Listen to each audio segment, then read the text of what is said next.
Good evening all. Welcome to GK Shankar Learning Institute Current Affairs Series. So, நம்ம September 20 கான Current Affairs பார்த்தரலாம். So, September 20 கான Current Affairs பார்க்கறதுக்கு முன்னாடி September 19 கான Current Affairs ஒரு முறை ரிவிஷன் பண்ணிடலாம். So, September 19 கான Current Affairs ஓட எக்ஸ்பிளனேஷனோட இருக்க வீடியோ வந்துட்டு சேனலில் இருக்குது. இப்போ நம்ம question and answer மட்டும் டிஸ்கஸ் பண்ணிடலாம். So, first question. உள்நாட்டிலேயே தயாரிக்கப்பட்ட இலகு ரக தேஜஸ் போர் விமானத்தின் முதல் பெண் பைலட்டாக நியமிக்கப்பட்டுள்ளவர். ஸோ இதுக்கான ஆன்சர் வந்துட்டு மோகனா சிங் ஜித்தர்வால். அடுத்த கொஸ்டின், ஒரே நாடு ஒரே தேர்தல் திட்டத்தின் சாத்தியக்கூறுகள் குறித்து ஆராய யாருடைய தலைமையில் உயர்நிலைக்குழு அமைக்கப்பட்டது? ஸோ இதுக்கான ஆன்சர் வந்துட்டு முன்னாள் குடியரசுத் தலைவர் ராம்நாத் கோவிந்த் அவர்களோட தலைமையில் தான் உயர்நிலைக்குழு வந்துட்டு அமைக்கப்பட்டது. அடுத்த கேள்வி, ஸோ குழந்தைகளின் ஓய்வூதியத்துக்காக பெற்றோர் சேமிக்கும் என்பிசி வாத்சல்யா திட்டத்தை தில்லியில் தொடங்கி வைத்தவர். ஸோ இதுக்கான ஆன்சர் வந்துட்டு நிர்மலா சீதாராமன். அடுத்த கேள்வி, சந்திரயான் 4 திட்டத்துக்கு எத்தனை கோடி செலவாகும் என மதிப்பிடப்பட்டுள்ளது? ஸோ இதுக்கான ஆன்சர் வந்துட்டு 2104 கோடி. அடுத்த கொஸ்டின், ஜம்மு காஷ்மீரில் நடந்து முடிந்த முதல் கட்ட சட்டப்பேரவை தேர்தலில் எத்தனை சதவீத வாக்குகள் பதிவாகியுள்ளன? ஸோ ஆக்சுவலி நேற்று நியூஸ் பேப்பரில் அதாவது 24 தொகுதிகளுக்கு வந்துட்டு தேர்தல் நடந்தது. அதில் ஒரு சில தொகுதிகள் சேர்த்தாமல் 59% சொல்லி கொடுத்துருந்தாங்க. ஸோ இறுதியாக வந்துட்டு எவ்வளோன்னு சொல்லி டேட்டா சொல்கிறதா சொல்லியிருந்தாங்க. நான் தான் வந்துட்டு தப்பான டேட்டா கொடுத்துட்டேன். ஸோ இன்றைக்கி செப்டம்பர் 20 வந்துட்டு இதுக்கான கரெக்ட் டேட்டா நம்ம பார்த்துடலாம். அடுத்த கொஸ்டின், ஐநாவின் நிறுவனங்களுக்கு இடையேயான பணிக்குழு விருது 2024 பெற்றுள்ள இந்திய நிறுவனம். ஸோ அமைப்பு எதுனா ICMR. அடுத்த கேள்வி, பின்வரும் எந்த மாநிலத்தில் பிற்படுத்தப்பட்ட பிரிவினருக்கு 33% இடஒதுக்கீடு வழங்க சட்டப்பேரவையில் ஒருமனதாக தீர்மானம் நிறைவேற்றப்பட்டது? ஸோ இதுக்கான ஆன்சர் வந்துட்டு ஆந்திர பிரதேசம். ஸோ நம்ம செப்டம்பர் 19 கரண்ட் அஃபேர்ஸ் பார்த்து முடிச்சிட்டோம். 20க்கு போயிடலாம். September 20 current affairs. So first question, இந்தியாவின் பால் துறையை மேம்படுத்துவதற்காக வெள்ளை புரட்சி 2.0 திட்டத்தை தொடங்கி வைத்தவர். ஸோ இதுக்கான ஆன்சர் வந்துட்டு அமித்ஷா. ஸோ இந்த திட்டத்தை பற்றி பார்க்கலாம். இந்த திட்டம் வந்துட்டு பால் துறையை மேம்படுத்துவதற்காக தொடங்கப்பட்டிருக்கு. ஸோ இது தொடங்கப்பட்டதுக்கான நோக்கம் என்னன்னு சொல்லி பார்க்கலாம். பெண் விவசாயிகளுக்கு அதிகாரம் அளித்தல், உள்ளூர் பால் உற்பத்தியை மேம்படுத்துதல், பால் உள்கட்டமைப்பை வலுப்படுத்துதல் மற்றும் பால் ஏற்றுமதி அதிகரித்தல் ஆகிய 4 முக்கிய துறைகளில் இந்த திட்டம் கவனம் செலுத்தும் சொல்லியிருக்கிறாங்க. இதுலேயே ரொம்ப முக்கியமாக பார்த்தோன்னா பெண் விவசாயிகளுக்கு வந்துட்டு அதிகாரம் அளித்தல் தான். ஸோ இதன் மூலயமா பெண் விவசாயிகளுக்கு வந்துட்டு அதிக அளவு யூஸ்ஃபுல்லாக இருக்கும்னு சொல்லியிருக்காங்க. அதே போல் வேலைவாய்ப்பு அதிகரிக்கும் சொல்லியிருக்காங்க. அது மட்டும் இல்லாமல் பால் பண்ணையாளர்களுக்கான ரூபே கிசான் கிரெடிட் கார்டுகளை வந்துட்டு நாடு முழுவதும் அறிமுகம் செய்தார். ஸோ இது வந்துட்டு பால் பண்ணையாளர்களுக்கான ரூபே கிசான் கிரெடிட் கார்டை வந்துட்டு அறிமுகம் செஞ்சுருக்காரு. அது மட்டும் இல்லாமல் பால் கூட்டுறவு சங்கங்களில் மைக்ரோ ஏடிஎம்களை நிறுவுவதையும் தொடங்கி வைத்தார். ஸோ மைக்ரோ ஏடிஎம்கள் வந்துட்டு இதுக்கப்புறம் பால் கூட்டுறவு சங்கங்களில் அமைக்க போகிறாங்க. அப்போது இந்த கொஷினில் இந்தியாவின் பால் துறையை மேம்படுத்துவதற்காக வெள்ளை புரட்சி 2.0 திட்டத்தை தொடங்கி வைத்தவர் யாருன்னா அமித்ஷா. ஸோ இந்த திட்டம் வந்துட்டு பெண் விவசாயிகளுக்கு ரொம்ப பயனுள்ளதாக இருக்கும் சொல்லியிருக்கிறாங்க. வேலை வாய்ப்பு வந்துட்டு அதிகரிக்கும் சொல்லியிருக்காங்க. அடுத்த கேள்வி, தமிழ்நாடு வக்ஃபு வாரியத்தின் புதிய தலைவராக நியமிக்கப்பட்டுள்ளவர். ஸோ இதுக்கான ஆன்சர் வந்துட்டு நவாஸ் கனி. இந்த வாரியம் வந்து எப்போ தொடங்கப்பட்டதுன்னா 1958. ஸோ இந்த வாரியத்தோட ஹெட் குவார்ட்டர்ஸ் வந்துட்டு சென்னையில் இருக்குது. ஸோ இந்த வாரியம் வந்துட்டு தமிழ்நாடு அரசு பிற்பட்டோர், மிகவும் பிற்பட்டோர் மற்றும் சிறுபான்மையோர் நலத்துறை கீழே செயல்படுது. இந்த வாரியத்தோட முன்னாள் தலைவர் யாருன்னு சொல்லி பார்த்தோம்னா M. அப்துல் ரஹ்மான். ஸோ இந்த கேள்வியில் தமிழ்நாடு வக்ஃபு வாரியத்தின் புதிய தலைவராக நியமிக்கப்பட்டுள்ளவர் யாருன்னா நவாஸ் கனி. அடுத்த கொஸ்டின், த மிஸ்சீவ் ஆஃப் மேத் என்ற கணிதவியல் புத்தக வெளியீட்டு விழா எங்கு நடைபெற்றது? ஸோ இதுக்கான ஆன்சர் வந்துட்டு சென்னை. ஸோ புத்தகம் பற்றி பார்க்கலாம். புத்தக வெளியீட்டு விழா வந்து சென்னை கணிதவியல் நிறுவனத்தில் தான் நடைபெற்றிருக்கு. ஸோ இந்த புத்தகத்தை வேர்ல்டு சயின்டிஃபிக் பதிப்பகத்தால் புத்தகம் வந்து வெளியிடப்பட்டிருக்கு. ஸோ இந்த புத்தகத்தை யார் எழுதியிருக்கிறாங்கன்னு சொல்லி பார்த்தோம்னா நியூயார்க் பல்கலைக்கழக பேராசிரியர் பட் மிஸ்ரா, அது மட்டும் இல்லாமல் சென்னை கணிதவியல் நிறுவனத்தின் முன்னாள் மாணவர்களான பேராசிரியர் இளவம்சி நிவேதிதா கணேஷ் அவர்கள் தான் வந்துட்டு எழுதியிருக்கிறாங்க.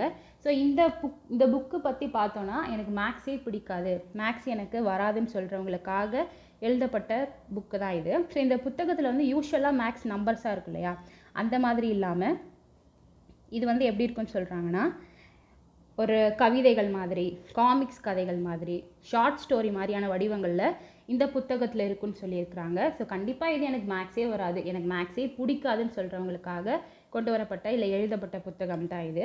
அப்போது இந்த கொஸ்டினில் த மிஸ்டீவ் ஆஃப் மேத் என்ற கணிதவியல் புத்தக வெளியீட்டு விழா எங்கே நடைபெற்றதுன்னா சென்னையில் வந்துட்டு நடந்திருக்கு. அடுத்த கேள்வி, ஜம்மு காஷ்மீரில் நடந்து முடிந்த முதல் கட்ட சட்டப்பேரவை தேர்தலில் எத்தனை சதவீத வாக்குகள் பதிவாகியுள்ளன?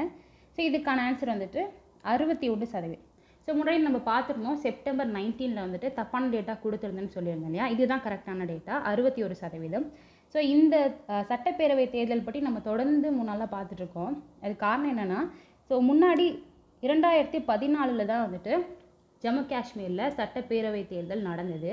கிட்டத்தட்ட வந்துட்டு 10 வருஷம் கழித்து இப்போ வந்து நடக்குது. ஸோ அதனால் வந்து இது கொஞ்சம் இம்பார்ட்டண்ட் தான். ஸோ இதில் பார்த்தோம் அப்படின்னா ஃபஸ்ட்டு பாயிண்ட் வந்துட்டு ஜம்மு காஷ்மீரில் 90 தொகுதிகள் இருக்குது, ஓகேங்களா. செகண்ட் பாயிண்ட் வந்து 3 கட்டங்களாக வந்து சட்டப்பேரவை தேர்தல் நடத்துகிறாங்க. ஸோ அதில் வந்துட்டு முதல் கட்டம் முடிஞ்சிடுச்சு. ஸோ முதல் கட்டத்தை பொறுத்த வரைக்கும் 24 தொகுதிகளுக்கு செப்டம்பர் 18 நடந்தது. ஸோ இந்த 24 தொகுதிகள் எடுத்துக்கிட்டோன்னா இங்கே வந்துட்டு 219 வேட்பாளர்கள் வந்துட்டு போட்டிட்டு இருந்தாங்க. ஸோ இதில் வந்துட்டு 61% தான் வந்துட்டு வாக்கு பதிவாகியிருக்குன்னு சொல்லியிருக்காங்க. அப்போது 2ஆம் கட்டம் 3ஆம் கட்டம்லாம் எப்போ நடக்கும்னு சொல்லி பார்க்கலாம். ஸோ 2ஆம் கட்டம் பொறுத்த வரைக்கும் ஸோ 2ஆம் கட்டம் வந்துட்டு 26 தொகுதிகளுக்கு வந்துட்டு செப்டம்பர் 25 தேர்தல் நடக்க போகுது. அதே மாதிரி 3ஆவது கட்டம் வந்து 40 தொகுதிகளுக்கு அக்டோபர் 1 வந்து தேர்தல் நடக்க போகுது. ஸோ இதுக்கான ரிசல்ட், இந்த சட்டப்பேரவை தேர்தலுக்கான ரிசல்ட் எப்போ வரப்போகுதுன்னு சொல்லி பார்த்தோன்னா அக்டோபர் 8 வந்துட்டு இதுக்கான ரிசல்ட் வரும், ஸோ வெளியிடப்படும், ஓகேங்களா. அப்போது இந்த கொஸ்டினில் ஜம்மு காஷ்மீரில் நடந்து முடிந்த முதல் கட்ட சட்டப்பேரவை தேர்தலில் எத்தனை சதவீத வாக்குகள் பதிவாகியுள்ளன? ஸோ இதுதான் வந்து ஃபைனல் டேட்டா 61%. ஸோ இங்கே வந்துட்டு ஒட்டுமொத்தமாக 90 தொகுதிகள் இருக்குது. அதுக்கு வந்துட்டு 3 கட்டங்களாக தேர்தல் நடத்துகிறாங்க. முதல் கட்டம் வந்துட்டு முடிஞ்சது. ஸோ 2ஆம் கட்டம் 3ஆம் கட்டம் வந்து இதுக்கப்புறம் நடக்கும். அக்டோபர் 8 வந்துட்டு இதுக்கான ரிசல்ட் வந்துட்டு வெளியிடப்படும். அடுத்த கேள்வி, குவாட் கூட்டமைப்பின் எத்தனையாவது உச்சி மாநாடு அமெரிக்காவில் நடைபெற உள்ளது? ஸோ இதுக்கான ஆன்சர் வந்துட்டு 4ஆவது உச்சி மாநாடு. ஸோ 4ஆவது உச்சி மாநாடு செப்டம்பர் 21 தான் வந்துட்டு தொடங்க போகுது. எங்கே சொல்லி பார்த்தோன்னா அமெரிக்காவில் இருக்கக்கூடிய வில்மிங்டனில் தான் வந்து நடக்க போகுது. ஸோ இந்த மாநாட்டில் இந்தியா சார்பில் பிரதமர் நரேந்திர மோடி வந்துட்டு கலந்துக்க போகிறாங்க. ஸோ குவாட் கூட்டமைப்பில் இருக்கக்கூடிய நாடுகள் என்னன்னு சொல்லி பார்க்கலாம். India, America, Japan, Australia. So இதில் ரொம்ப முக்கியமாக பார்த்தோம் அப்படின்னா நம்ம பிரதமரும் அமெரிக்காவோட அதிபர் ஜோ பைடன் பார்த்திங்கன்னா இருதரப்பு பேச்சுவார்த்தை நடத்த போகிறதா சொல்லியிருக்கிறாங்க. ஸோ அந்த பேச்சுவார்த்தை முடிவில் வந்துட்டு இந்தியாவுக்கும் அமெரிக்காவுக்கும் நடுவில் ஒரு சில ஒப்பந்தங்கள் போடப்படும் சொல்லியிருக்காங்க. ஸோ இது எல்லாமே வந்து நம்மளுக்கு செப்டம்பர் 21 மாநாடு தொடங்கினதுக்கு அப்புறம் தான் தெரியும். ஸோ அப்போ இந்த கேள்வியில் குவாட் கூட்டமைப்பின் எத்தனையாவது உச்சி மாநாடு அமெரிக்காவில் நடைபெற உள்ளது? ஸோ 4ஆவது உச்சி மாநாடு. அடுத்த கேள்வி, 3ஆவது உலக உணவு இந்தியா மாநாடு எங்கு தொடங்கப்பட்டுள்ளது? ஸோ இதுக்கான ஆன்சர் வந்துட்டு டெல்லி. ஸோ இந்த மாநாடு வந்து செப்டம்பர் 19 வந்து தொடங்கிடுச்சு. ஸோ 22 வரைக்கும் பார்த்திங்கன்னா இந்த மாநாடு வந்துட்டு நடக்கும். இதில் 90க்கும் மேற்பட்ட நாடுகள் வந்துட்டு பங்கேற்றிருக்கிறாங்க. இப்போது இந்த கேள்வியில் 3ஆவது உலக உணவு இந்தியா மாநாடு எங்கே தொடங்கப்பட்டுள்ளது? டெல்லியில். ஸோ இந்த மாநாடில் என்னென்ன நடந்தது அப்படிங்கிறதுக்கான அப்டேட்ஸ் வந்துட்டு ஃபாலோயிங் வீடியோஸில் நம்ம பார்த்துடலாம். அடுத்தது ஸோ முக்கிய தினங்கள் செப்டம்பர் 20க்கான இம்பார்ட்டன்ட் டே பார்க்கலாம். ஸோ உலக துப்புரவு தினம், வேர்ல்டு கிளீனப் டே. ஸோ இந்த டேக்கான அதாவது 2024க்கான தீம் என்னன்னு சொல்லி பார்க்கலாம். வேர்ல்டு கிளீனப் டேக்கான தீம் 2024 ஆர்க்டிக் நகரங்கள் மற்றும் கடல் குப்பைகள். So Arctic cities and marine litre. அப்போ முக்கிய தினங்களில் செப்டம்பர் 20 என்னன்னு சொல்லி பார்த்தோன்னா வேர்ல்டு கிளீனப் டே. ஸோ அதுக்கான தீம் வந்துட்டு ஆர்க்டிக் நகரங்கள் மற்றும் கடல் குப்பைகள். அடுத்தது, ஸோ உச்சநீதிமன்ற தீர்ப்புகள் ஹிந்தியில் அடுத்தது தமிழில் அதிகமாக மொழிபெயர்ப்பு செய்யப்பட்டுள்ளது. ஸோ உச்சநீதிமன்ற தலைமை நீதிபதி TY சந்திரசூட் வந்துட்டு தெரிவிச்சிருக்காங்க. அதாவது என்னென்னா, இப்போ வந்துட்டு 1947, ஸோ ஆஃப்டர் இண்டிபெண்டன்ஸ் 1947லேருந்து கிட்டத்தட்ட இப்போ வரைக்குமே ஒரு 37,000 தீர்ப்புகள் வந்துட்டு உச்சநீதிமன்றம் கொடுத்துருக்காங்க. ஸோ நம்ம இந்தியன் கான்ஸ்டியூஷன் ஷெட்யூல் 8ல் மொத்தமாக 22 லாங்குவேஜ் இருக்கு இல்லையா? ஸோ அந்த 22 லாங்குவேஜ்லேயும் கொடுத்த ஜட்ஜ்மெண்ட் எல்லாம் வந்து நம்ம டிரான்ஸ்லேட் பண்ணிக்கலாம். ஸோ ஏஐ மூலமா வந்துட்டு டிரான்ஸ்லேட் பண்ணிக்கலாம். அதன் அடிப்படையில் பார்த்தோம் அப்படின்னா இந்த 37,000 ஜட்ஜ்மெண்ட்ஸை வந்துட்டு அதிக அளவில் ஹிந்தியில் வந்து டிரான்ஸ்லேட் பண்ணியிருக்கிறாங்க. ஸோ ஹிந்திக்கு அப்புறமா எந்த மொழியில் வந்துட்டு டிரான்ஸ்லேட் பண்ணப்பட்டிருக்குன்னா தமிழில் தான் வந்து டிரான்ஸ்லேட் பண்ணப்பட்டிருக்குன்னு சொல்கிறாங்க. ஸோ ஏஐ மூலிமா வந்துட்டு டிரான்ஸ்லேட் பண்ணியிருக்காங்க. ஸோ இப்படி மொழிபெயர்ப்பு பண்ண அந்த தீர்ப்புகள் வந்து ஒவ்வொரு ஸ்டேட்டில் இருக்கக்கூடிய டிஸ்ட்ரிக்ட் கோர்ட்டுக்கு வந்து பயங்கரமாக யூஸ்ஃபுல்லாக இருக்கும்னு சொல்லியிருக்காங்க. ஸோ யார் சொன்னாங்க? அதாவது ஹிந்தியில் அடுத்து தமிழில் தான் அதிகமாக மொழிபெயர்ப்பு செய்யப்பட்டுள்ளதுன்னு சொல்லிட்டு யார் சொல்லியிருந்தாங்கன்னா உச்சநீதிமன்ற தலைமை நீதிபதி சந்திரசூட் அவர்கள் தான் சொல்லியிருக்காங்க. ஸோ நேற்று, அதாவது உச்சநீதிமன்றத்தில் நடந்த ஒரு விசாரணையின் போது தான் இதை அவர் சொல்லியிருக்காரு. அடுத்தது, கள்ளக்குறிச்சி கள்ளச்சாராய விவகாரம் ஒரு நபர் ஆணைய கால அவகாசம் நீட்டிப்பு. ஸோ இந்த ஆணையோட தலைவர் வந்துட்டு நீதிபதி கோகுல்தாஸ். அதாவது கள்ளக்குறிச்சியில் வந்துட்டு கருணாபுரம் அப்படின்னு சொல்லக்கூடிய பகுதியில் கள்ளச்சாராயம் குடித்து ஒரு 69 பேர் வந்து இறந்துருப்பாங்க. ஸோ அந்த சம்பவத்தை விசாரணை பண்ணி அறிக்கை கொடுக்கணும்னு சொல்லிட்டு தமிழக அரசு கேட்டிருந்தாங்க. அதுக்காக ஒரு ஆணையம் வந்துட்டு அமைச்சிருந்தாங்க. அந்த ஆணையம் வந்து ஒரு நபர் ஆணையம் தான். ஸோ அந்த ஆணையத்தோட தலைவர் யாருன்னு சொல்லி பார்த்தோன்னா ஓய்வு பெற்ற நீதிபதி கோகுல்தாஸ் அவர்களோட தலைமையில் தான் பார்த்திங்கன்னா இந்த ஆணையம் அமைக்கப்பட்டது. ஸோ இவங்க வந்துட்டு விசாரணை பண்ணி 3 மாதத்துக்குள்ளே வந்துட்டு அந்த அறிக்கையை கொடுக்கணும்னு சொல்லியிருந்தாங்க. பட் அவங்களோட விசாரணை வந்துட்டு இன்னும் முடியலை. அதுக்கு டைம் கேட்டு தமிழக அரசிடம் பார்த்திங்கன்னா எங்களுக்கு இன்னும் கொஞ்சம் டைம் வேணும் அப்படின்னு சொல்லி கேட்டிருந்தாங்க.